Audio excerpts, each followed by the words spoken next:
Com muito carinho, receberemos ao palco a Mocidade Espírita Vicente de Paulo, a MEVIP, que fica no Centro Espírita Amor e Caridade, localizado na Rua São Francisco, 1790, Santa Rita. Funciona aos domingos, das 10h15 ao meio-dia, e tem como dirigentes Maísa Pimenta, Ana Luísa Pimenta e Bárbara Gozuela. Desenvolvem trabalhos com música, com a abertura dos estudos aos domingos, para tranquilizar e harmonizar o ambiente. E com o trabalho voluntário, montam e distribuem uma cesta básica mensalmente. Incisivo, conciso, profundo. Sabia agradar e se fazer compreendido, numa linguagem ao mesmo tempo simples e elevada, tão longe do estilo familiar quanto das obscuridades da metafísica. Assim é definido o codificador da doutrina espírita Allan Kardec, em obras póstumas. Assistam agora à apresentação Allan Kardec, Codificação do Espiritismo, interpretada pela MEVIP.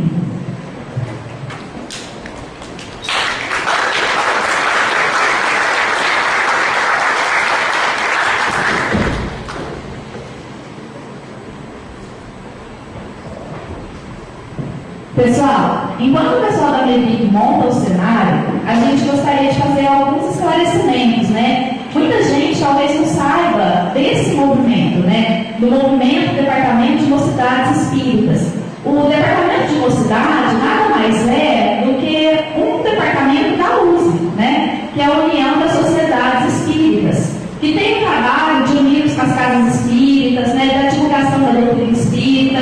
E o Departamento de Mocidade, ele tem esse trabalho com os jovens. O GEPA, que é isso que vocês estão assistindo aqui hoje, ele foi criado há muito tempo, né? A sigla é Grande Encontro de Final de Ano. Mas como a gente tem os vestibulares, Enem, tudo isso, a gente decidiu fazer um pouquinho antes. Mas esse encontro de apresentações, ele acontece todos os anos. E foi uma ideia que veio até do Antônio, né, José? Do Antônio Essado, né, do Luz e Amor, que surgiu há bastante tempo, né? Não está aqui agora, acho, para falar, mas enfim, faz um bom tempo já que existe esse encontro e é de grande importância para nós. E se tem alguém aí prestigiando o encontro, que tem filhos, né, adolescentes ou pré-adolescentes em casa, e que às vezes não sabe da existência da mocidade, para procurar as casas espíritas, né, até no próprio centro, montar uma mocidade, de repente frequenta no centro, mas não tem mocidade, pode procurar o Departamento de Mocidade, a Lídia, a Gisele, a Antônia, todos os departamentos que estão aí realmente para ajudar. Porque eu não sei se vocês sabem, mas Franca tem uma média de 80 casas espíritas e apenas umas 16 mocidades ativas. Então é nosso trabalho colocar essas mocidades em funcionamento, né? E com a ajuda de todos vocês, porque o departamento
montado num burrinho, dizendo para os homens: escutem um pouquinho, erguem as mãos, na guerra façam paz e sintam no coração a verdade brotar. Broto aqui, outra colar, instantinho, o amor fará tudo se unir, a Deus chegar, serão os homens, Jesus e a paz, serão os homens, Jesus e a paz.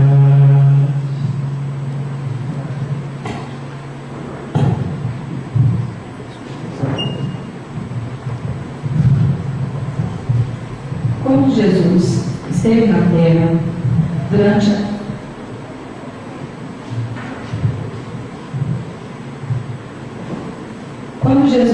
na terra, durante a última ceia com seus apóstolos, prometeu que nunca nos deixaria órfãos e enviaria mais tarde o Consolador, para restaurar tudo o que lhe havia ensinado, relembrar suas palavras esquecidas e guiar os homens no caminho da verdade. Jesus disse também que esse Consolador não falaria por ele mesmo, mas sim pelo que ele tivesse ouvido, anunciaria as coisas que tivessem por vir e ainda complementaria seus ensinamentos. Foi assim que na França, na cidade de Lyon, retornou ao velho terreno o grande missionário, velho e devotado amigo de Jesus, para cumprir a sublime tarefa de amor e sabedoria que ele lhe confiou. Seus pais residiam na bela cidade francesa Lyon, na rua Sala, número 76. Ele era Dr. Jean-Baptiste Antonin Rivard, juiz do Tribunal de Lyon. Ela, Dona Diane Louise do Ramel, uma senhora muito boa, carinhosa, devotada, de nobres valores morais. No dia 3 de outubro de 1804, às 7 da noite, o lar do casal Rivard se encheu de alegria. Nasce Hippolyte Lyon Delisard Rivard, que mais tarde se tornaria um homem muito importante para todos nós. O pequeno Hippolyte não teve irmãos. Era um menino simpático e forte, muito tranquilo e moderado, ao mesmo tempo enérgico e perseverante. Cedo, ingressou na escola. Até os 11 anos, estudou em Lyon, recebendo carinhoso auxílio de seus pais. Desde criança, já tinha o espírito de filósofo e cientista, que lhe completavam as qualidades de menino bondoso para com todos, sincero nas palavras e nos atos, justo e digno. Era afetuoso para com seus pais e muito dedicado aos estudos. Os assuntos prediletos de suas meditações e conversas eram os grandes problemas da vida, o porquê das coisas, as maravilhas de Deus, a origem dos seres. A sabedoria e bondade de seus pais sempre favoreceram o seu desenvolvimento espiritual e o cultivo de sua famosa inteligência, preparando para as tarefas do futuro. Seus pais, desejando dar-lhe a melhor educação, confiam seu filho ao famoso educador João Henrique Pestalozzi. Então, aos 11 anos de idade, Hippolyte deixa a Rua 46, em Lyon, na França, e parte para estudar em Yverdon, na Suíça. O Instituto de Pestalozzi ocupava um velho castelo na cidade de Yverdon. O grande professor suíço era tão estimado que todos o chamavam de Pai Pestalozzi. Lá ele mantinha uma escola normal que preparava futuros professores. Hipólite, agora com 13 anos, já era monitor de seus colegas. Continuou seus estudos no instituto até os 18 anos. João Henrique Pestalozzi foi o mais famoso e célebre professor daqueles tempos, sendo até hoje honrado e respeitado. Foi junto deste bom mestre que Hipólite estudou durante 8 anos.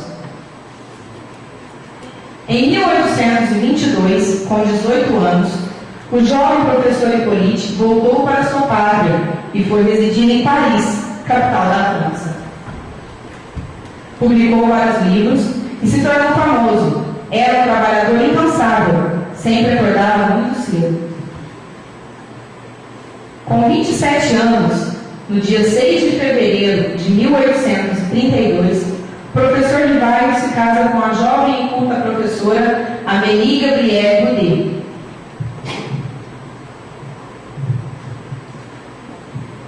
Em 1854, estava o professor Rivaio com 50 anos. Era um mestre respeitado, um escritor que tinha suas obras didáticas adotadas por escolas e universidades da França.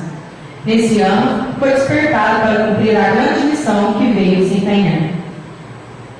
Hipólite ouve falar pela primeira vez das mesas girantes, através do Sr. Fortier, magnetizador, com o qual entrar em relações para seus estudos sobre o magnetismo. Eis uma coisa mais que extraordinária. Não somente magnetizou uma mesa, fazendo-a girar, mas também a fazem falar. Perguntam coisas e ela responde. Isto é uma outra questão. Acreditarei quando puder ver com os meus próprios olhos e quando me provarem que uma mesa tem um cérebro para pensar, nervos para sentir e que pode tornar-se sonâmbula. Por enquanto, seja-me permitido dizer que tudo isso me parece um conto para fazer dormir em pé. Assim começava a vida espírita do discípulo de Pestalozzi, pela mais absoluta descrença. Esse era, a princípio, o estado de ânimo do futuro codificador do Espiritismo, não negando coisa alguma, mas pedindo provas e querendo ver e observar para crer. No ano seguinte, o Sr. Rivaio encontrou-se com o Sr. Carlotti, seu amigo há 20 anos, que falou sobre fenômenos espíritas durante mais de uma hora. Eu tinha sempre distinguido nele as qualidades que caracterizam uma grande e bela alma, mas desconfiava de sua exaltação. Ele foi o primeiro a falar da intervenção dos espíritos. Me mostrou coisas surpreendentes, que longe de me convencerem, aumentaram as minhas dúvidas. Você um dia será um dos nossos, disse-me ele. Não digo que não, respondi. Veremos isto mais tarde. Já em maio de 1855, Hipólite ouve falar novamente sobre as mesas girantes, o que o deixou ainda mais curioso.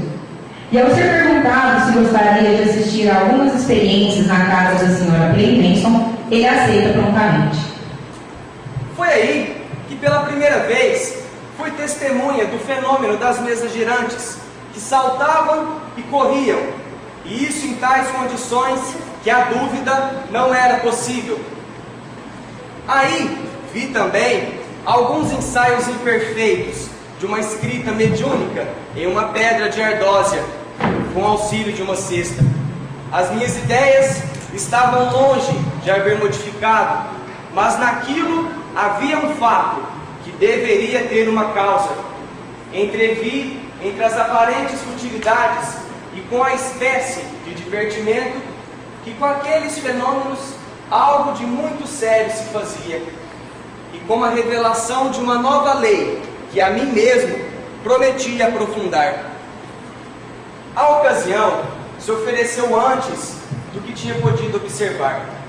Em um dos cômodos, na casa da senhora Play Manson, fiz conhecimento com a família Boldan, que até então moravam na rua Rochechuá. O senhor Boldan me fez um oferecimento no sentido de assistir às reuniões semanais que se efetuavam em sua casa, às quais eu fui desde então muito assíduo. Foi aí que Rivaio fez os primeiros estudos sérios de espiritismo, aplicando a essa nova ciência como até então o tinha feito, o método da experimentação. Jamais formulou teorias pré-concebidas, observava atentamente, comparava, deduzia as consequências. Dos efeitos, procurava remontar as causas. Não admitia como válida uma explicação por dedução, senão quando ela podia resolver todas as dificuldades da questão. Foi assim que procedeu sempre em seus trabalhos anteriores. Rivaio compreendeu, desde o princípio, a gravidade do trabalho que iria empreender. Embebeu nesses fenômenos a chave do problema tão obscuro e tão controvertido do passado e do futuro. A solução que havia procurado toda a sua vida era, em uma palavra, uma completa revolução nas ideias e nas crenças. Preciso, portanto, se fazer agir com circunspecção e não levianamente, ser positivista e não idealista, para não se deixar arrastar pelas ilusões.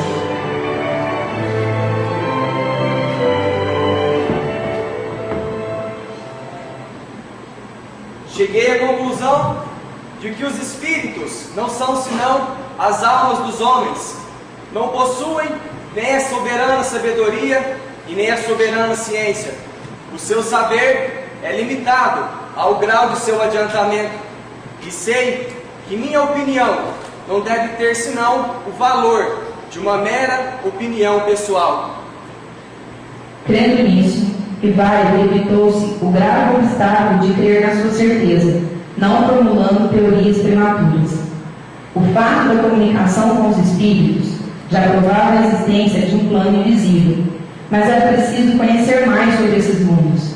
E para isso, agiu com os espíritos como agiria com os homens, colheu informações do menor até o mais elevado.